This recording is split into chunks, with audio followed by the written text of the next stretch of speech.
Mi compañero de piso me robó comida, dinero y hasta usó mis cosas por 2 años con excusas ridículas. Un día me cansé y decidí hacer algo que arruinó su vida.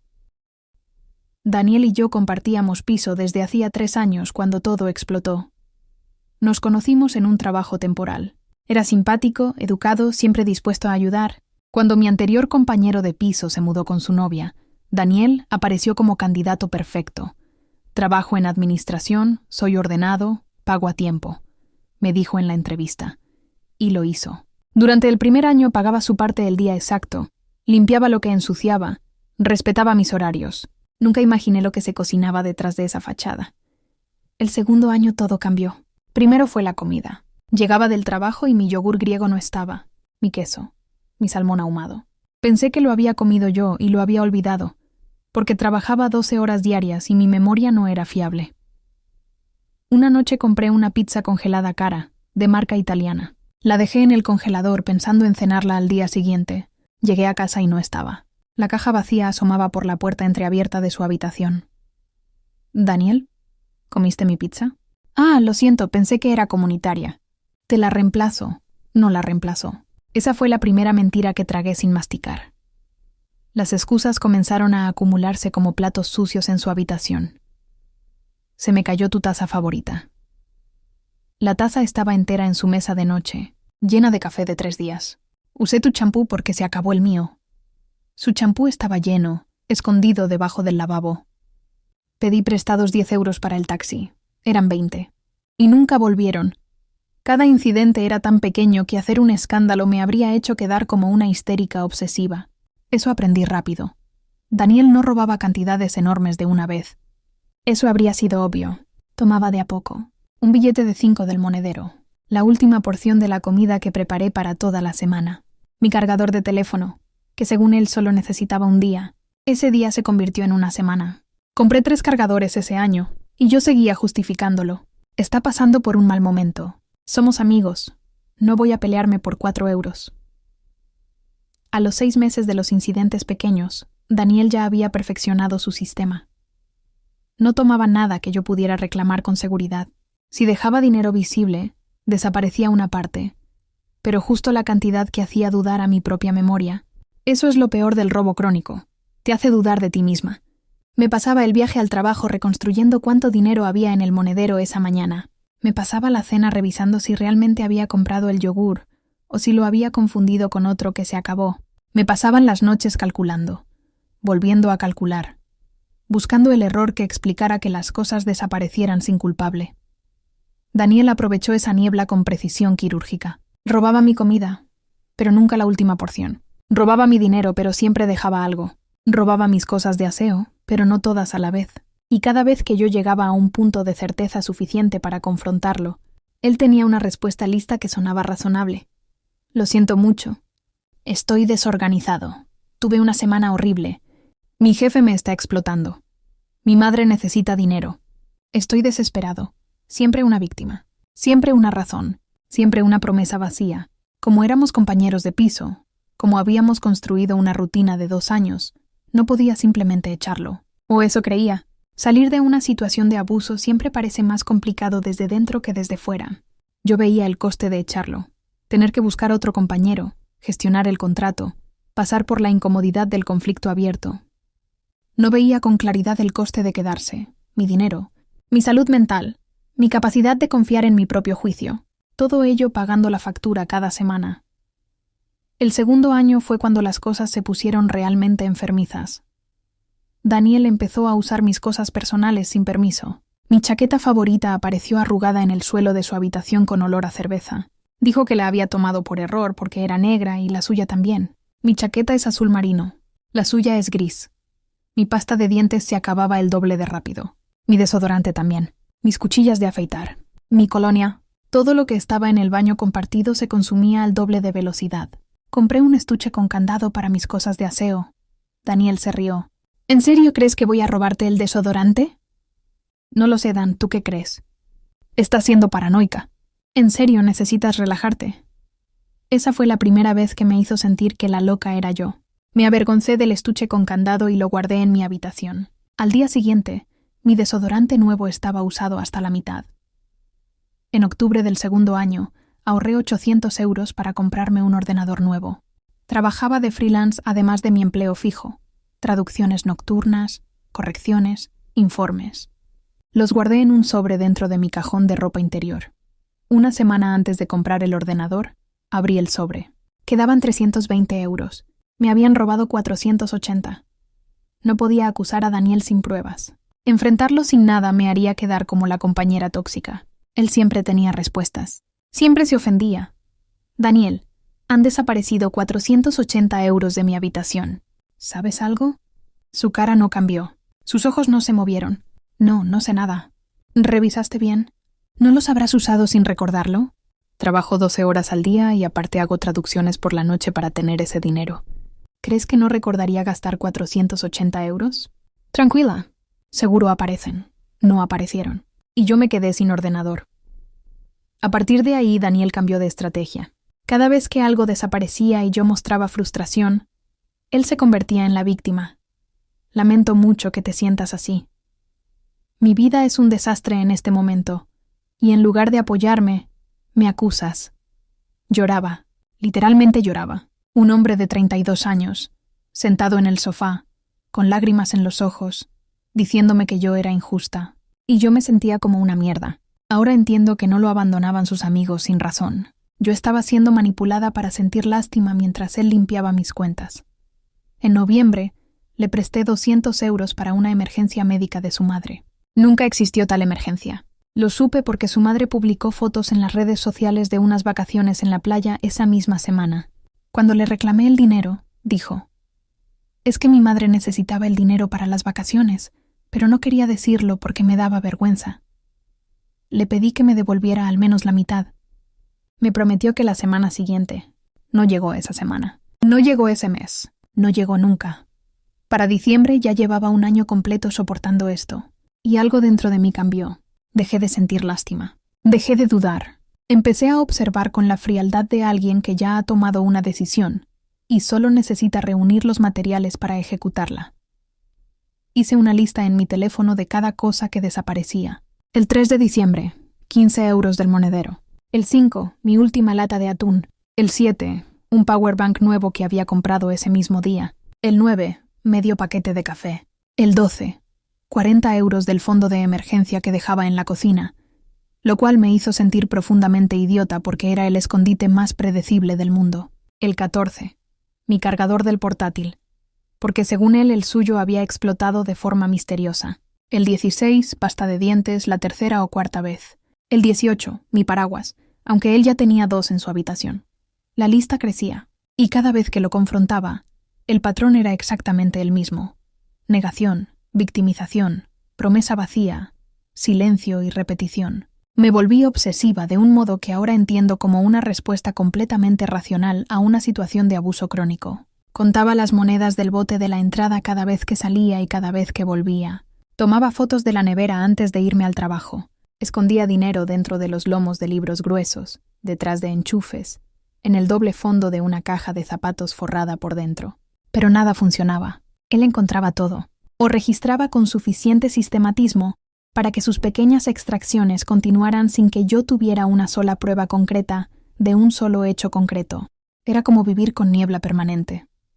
En enero organicé una reunión de piso formal. Me senté frente a él con una lista impresa de lo que había desaparecido en los últimos 2 meses. «Daniel, esto tiene que parar». Leyó la lista en silencio. «Demasiado silencio. Esto es impresionante», dijo al final. «No sabía que llevabas la cuenta». «Pues sí. Y quiero respuestas». «Laura, yo no he tomado nada de esto. Pero si tú crees que sí, tal vez deberías buscar otro sitio para vivir». Me quedé helada. ¿Me estaba dando la vuelta? Me estaba diciendo que el problema era yo. ¿Lo dices en serio? Completamente. Me estás acusando de cosas horribles. No puedo vivir así. Esa noche lloré en mi habitación. No por el dinero ni por las cosas, sino por la humillación. Por cómo me hizo sentir que exigir respeto era un ataque. Y durante un momento horrible, pensé que quizá tenía razón. Que quizá yo exageraba. Al día siguiente le pedí disculpas. Yo, la víctima. Le pedí disculpas al ladrón. Le dije que estaba estresada por el trabajo, que había sobrereaccionado, que apreciaba tenerlo como compañero, me sonrió. Tranquila, todos tenemos días malos. Esa misma noche tomó 30 euros de mi bolso. Lo vi porque había dejado el bolso en la sala con la cremallera a medio cerrar a propósito, para comprobar una teoría. A la mañana siguiente el dinero no estaba. Y supe que no estaba loca. Supe que él era un mentiroso patológico. Y supe que necesitaba un plan. Febrero fue el mes en que Daniel se sintió invencible, como si mi disculpa hubiera sido un cheque en blanco. Empezó a ser descarado. Mi ropa desaparecía de la secadora y aparecía en su armario. Pensé que era mía. Mi comida, incluso con mi nombre escrito, se esfumaba. No vi la etiqueta. Una noche volví a casa y vi luces encendidas en mi habitación. La puerta estaba cerrada con llave desde dentro. Toqué. «Dan, ¿estás en mi habitación?» Silencio. «Daniel, abre». «No, no estoy en tu habitación». La puerta se abrió 30 segundos después. Salió con la cara sudada. «¿Qué hacías ahí?» «Nada, buscaba un libro». «No tienes libros en mi habitación». Bueno, pensé que sí. Revisé mi cuarto después de que se fuera. Las cosas estaban movidas. Mis cajones no estaban bien cerrados. El sobre de emergencia que escondía tenía 130 euros.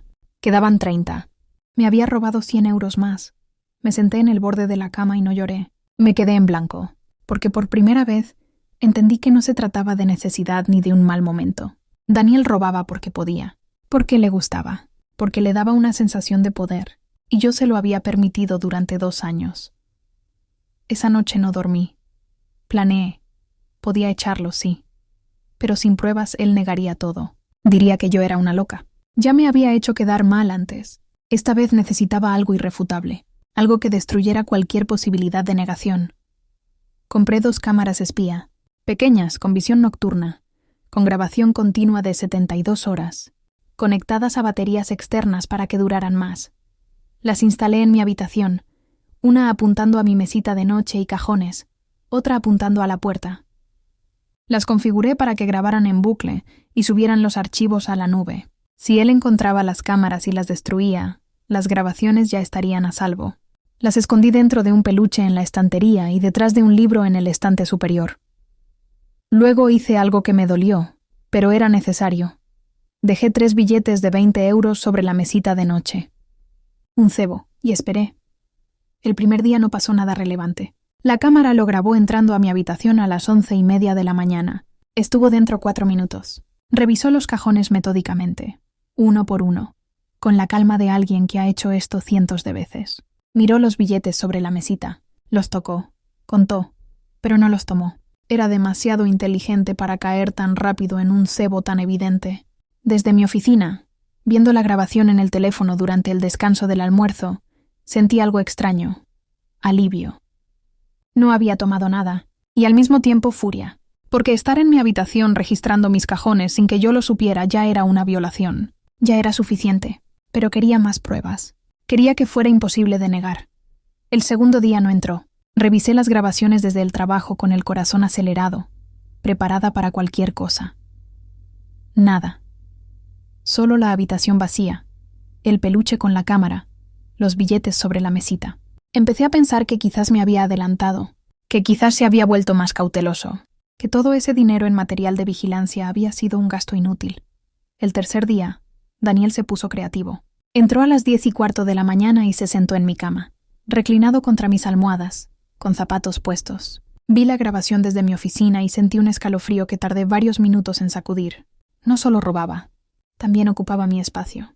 También invadía mi cama, mis almohadas, el lugar donde yo dormía cada noche. Se quedó allí tendido durante 5 minutos completos, mirando el techo de mi habitación, tocando mi edredón, como si le perteneciera. Luego se levantó con toda la calma del mundo, abrió mi armario, revisó los bolsillos de cada prenda colgada y encontró 15 euros en una chaqueta que usaba los fines de semana.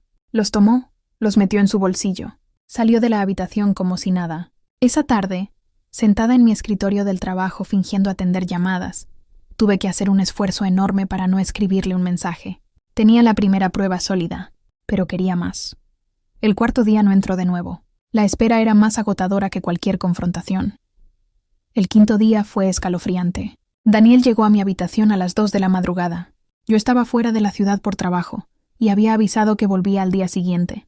Él sabía que la casa estaba vacía. Entró directamente a mis cajones sin encender la luz del techo, solo con la linterna del teléfono. Sacó mi ropa interior. Vi cómo tomaba unas bragas mías negras. Las olía, las guardó en su bolsillo. Luego fue a mi baño adjunto. Tomó mi cepillo de dientes, lo usó con normalidad, como si llevara años haciéndolo. Lo enjuagó y lo devolvió a su sitio con una precisión que indicaba que no era la primera vez. Después buscó el dinero. Encontró los 130 euros del sobre y tomó 100, dejando 30 como siempre hacía, nunca lo último, siempre dejando algo para que yo dudara. Salió de mi habitación a las 2:30. Estaba en el hotel cuando vi el video. Me levanté de la cama a las 3 de la mañana para ver las notificaciones de movimiento que habían llegado durante la noche. Vi todo de una vez, sin pausas. El asco físico fue real. Tuve que ir al baño. No sabía qué me revolvía más. El robo del dinero, el uso de mi cepillo de dientes o las bragas. Ahí supe que no era solo un ladrón, era un enfermo, y que tenía que terminar con esto, con todo, de golpe y sin posibilidad de vuelta atrás. El sexto día lo vi preparar la visita. Escribía mensajes en el sofá, mirando de vez en cuando hacia el pasillo, comprobando que la casa estaba vacía. Vi la grabación por la noche con el estómago apretado, intuyendo lo que vendría. El séptimo día fue la joya de la corona. Daniel trajo visitas. Metió en mi habitación a un amigo suyo, un tipo que nunca había visto. Los vi entrar los dos. «Esta es su habitación», dijo Daniel. «Es una pava, la verdad. Tiene buen gusto». El tipo miró mis cosas. «¿Y no se da cuenta de nada?» «No, es muy colgada. Aparte la tengo bien domada. Cuando reclama algo, le hago el drama y se siente mal». Se rieron de mí. Daniel abrió mi armario y mostró mi ropa. Todo esto me lo podría poner y no se daría cuenta. La otra vez usé su chaqueta para salir y ni se enteró. ¿Y la plata? He sacado como 1.000 euros en total. Quizá más. ¿Y no te da cosa? Para nada. Si es tonta, es su culpa. Antes de irse, Daniel tomó 50 euros de mi mesita, que yo había dejado ese día a propósito. Tenía todo. El robo, la burla, la confesión. Envidió. Con audio. En la nube. Pasé una semana planeando cada detalle. No quería solo echarlo. Quería que todo el mundo supiera quién era. Hice una lista mental de las personas que debían ver los videos. Su madre, que tenía que saber que el dinero que le daba para sus emergencias venía de robarme. Su padre. Su jefe en administración, porque si robaba a su compañera de piso, nada le impedía robar en el trabajo. Sus amigos del gimnasio. El tipo que había venido a mi habitación y era cómplice. Mis mejores amigas. Y el dueño del piso, para que lo desalojara con causa justificada. También contacté a un abogado. Le expliqué la situación y le mostré los videos. Me confirmó que lo que Daniel hacía era ilegal. Robo, invasión de propiedad, uso no consentido de objetos personales. Podía denunciarlo, pero el proceso penal tardaría meses. No quería meses. Quería justicia inmediata. Así que decidí que la exposición pública sería mi justicia. Todo ocurrió un domingo por la noche, cuando Daniel había salido con amigos. A las 8 de la noche envié un mensaje por WhatsApp a su madre, su padre, su jefe, los amigos del gimnasio, el tipo de la grabación, mis 3 mejores amigas, mi hermana y el dueño del piso. El mensaje decía: «Hola, siento molestar un domingo por la noche. Adjunto un video que creo que deberías ver. Es sobre Daniel, mi compañero de piso. Lamento que tengas que ver esto, pero creo que es importante que sepas la verdad. El video habla por sí solo». El video era una edición de los momentos clave. Daniel robando dinero de mi mesita. Daniel oliendo mi ropa interior. Daniel usando mi cepillo de dientes. Daniel en mi cama con zapatos. Daniel hablando con su amigo. Es tonta, es su culpa. He sacado 1.000 euros. La tengo domada. Corté los momentos más explícitos, pero dejé suficiente para que nadie pudiera defenderlo. A los 5 minutos recibí el primer mensaje, de su madre. «Laura, ¿qué es esto? ¿Estás segura de que es Daniel?» Grabado con 2 cámaras diferentes en días distintos. Tengo más de 30 videos. Necesito sentarme. Mamá, siéntate. Y luego pregúntale de dónde sacó los 500 euros que te dio para tus vacaciones. Quedó en visto. A los 15 minutos, su padre llamó a mi teléfono. No contesté. Le escribí. Miré el video completo. Luego hablamos. A los 20 minutos, su jefe respondió. «Laura, esto es muy grave. Daniel maneja las cuentas de la empresa. ¿Tienes más pruebas?» Tengo 72 horas de grabación y el audio de él confesando que me ha robado más de 1.000 euros. Voy a hablar con Recursos Humanos el lunes a primera hora. A los 30 minutos, el amigo del video me escribió desde un número desconocido. Mira, yo no sabía que era así. Solo fui una vez. No quiero problemas. No te preocupes. El video ya está en manos de todas las personas importantes. Disfruta tu domingo. No me contestó más. Daniel llegó a las 2 de la madrugada. Yo estaba sentada en el sofá, Lustanu, una copa de vino. Mi teléfono en la mano. ¿Qué haces despierta?, preguntó, esperándote. ¿Pasa algo? Revisa tu teléfono. Lo miró. Tenía 47 mensajes sin leer. Los abrió. Vi cómo su cara pasaba de confundida a pálida a gris. Laura, ¿qué hiciste? Nada. Solo mostré a todos quién eres realmente. Esas grabaciones son ilegales. El abogado dice que no. Grabé en mi propia habitación. Tú invadiste mi espacio privado. Yo solo documenté. Las voy a borrar. Están en la nube. Y 200 personas tienen el enlace. No era cierto, pero no lo sabía. Se derrumbó en el suelo. Lloró. De verdad esta vez. Mi madre me llamó histérica. Mi padre dice que no vuelva a casa. Mi jefe me puso en suspensión. Menos mal. Vas a arruinarme la vida. Tú te arruinaste la vida. Yo solo documenté el proceso. Se levantó. Quiso acercarse a mí con los puños cerrados. Me puse de pie. Si me tocas, el siguiente video va a la policía. Y ese sí incluye tus intenciones violentas. Se paró en seco. Agarró sus cosas. En 15 minutos hizo una maleta. Antes de irse me miró. Esto no termina aquí. Ya terminó. Te lo aseguro. Cerró la puerta. No volvió a poner un pie en ese piso. El lunes por la mañana, el dueño del piso me llamó. He visto los videos. Estoy consternado. Daniel está desalojado. No quiero a alguien así en mi propiedad. Gracias. ¿Vas a quedarte tú? Sí. Puedo pagar el piso sola ahora que no me roban. ¿Sí? Haré un descuento por 3 meses por las molestias.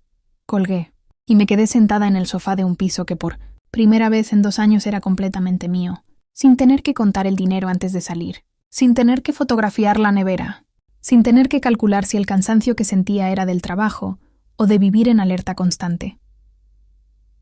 A las 10 de la mañana, el jefe de Daniel me escribió. Está despedido. Hicimos una auditoría rápida y encontramos irregularidades en los últimos 6 meses. No mucho, pero suficiente. Gracias por avisar. Daniel había estado robando en su trabajo también. Por supuesto. Alguien que roba en su casa, en sus relaciones, en su vida cotidiana, no tiene un interruptor que apague ese comportamiento cuando cruza la puerta de una empresa. El dinero ajeno es dinero ajeno. Da igual de quién sea el monedero. A las 2 de la tarde su madre me llamó llorando. Laura, no sabes cuánto lo siento. No sé cómo cría a un hijo así. Señora, usted no tiene la culpa. Él es adulto. Él tomó las decisiones. ¿Puedo hacer algo? Dígale que devuelva el dinero. Todo. Tengo contabilizados 1.230 euros en 2 años, más los 480 del sobre del ordenador. Total, 1.710 euros. Se los haré devolver. Y lo hizo. Esa misma tarde recibí una transferencia de 1.710 euros desde la cuenta de su madre. El concepto decía, devolución de lo robado más disculpas. No le respondí. No había nada que responder. El dinero era mío. Siempre lo había sido. Los videos se filtraron. No sé quién los filtró, si su madre, su padre o el amigo. No importaba. Para el miércoles, un video editado de Daniel oliendo mi ropa interior tenía 50.000 vistas en Twitter. Para el jueves estaba en Instagram, TikTok, Facebook e incluso en LinkedIn, donde alguien lo subió con el título Comportamiento profesional inaceptable. Daniel se volvió viral. Su empresa anterior publicó un comunicado confirmando que ya no trabajaba con ellos y que las acusaciones habían motivado una auditoría que reveló irregularidades en el manejo de fondos. Su gimnasio lo expulsó. Varios conocidos dejaron de hablarle. Una exnovia salió a contar en Twitter que él también le robaba dinero cuando vivían juntos. Me decía que era desordenada, que perdía las cosas, que era paranoica. Exactamente lo mismo que le hizo a Laura. Otro excompañero de piso de la universidad contó su historia. Y otro. Daniel no había empezado conmigo. Yo solo fui la primera que lo grabó. Hubo noches en que no podía dormir pensando en él en mi cama, en mis bragas, en mi cepillo de dientes. Tiré el cepillo. Compré uno nuevo. Tiré toda la ropa interior negra. No podía mirarla sin sentir asco. Cambié la cerradura de mi habitación, aunque el dueño me dijo que no era necesario. Contraté a una terapeuta. Llevé las grabaciones a la primera sesión, no porque necesitara que alguien las viera, sino porque necesitaba que alguien me ayudara a entender cómo había llegado hasta ahí. Como una persona medianamente inteligente, con trabajo, con recursos, con una red de amigos, había tardado 2 años en reconocer que vivía con alguien que la robaba y la manipulaba de forma sistemática. ¿Por qué permitiste todo esto durante 2 años? Me preguntó. No supe responder al principio. Luego sí, porque me enseñaron que pedir es molestar, que confrontar es agresivo, que poner límites es egoísta. Daniel lo sabía. Por eso me eligió a mí. ¿Y ahora qué aprendiste? Que el silencio no es amabilidad. Es complicidad. Esa frase no la olvidé más.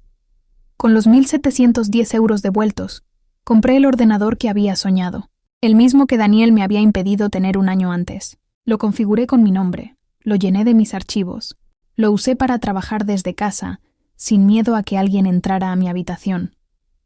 Con lo que sobró compré ropa nueva, ropa que nadie más había olido, ropa que solo existía para mí.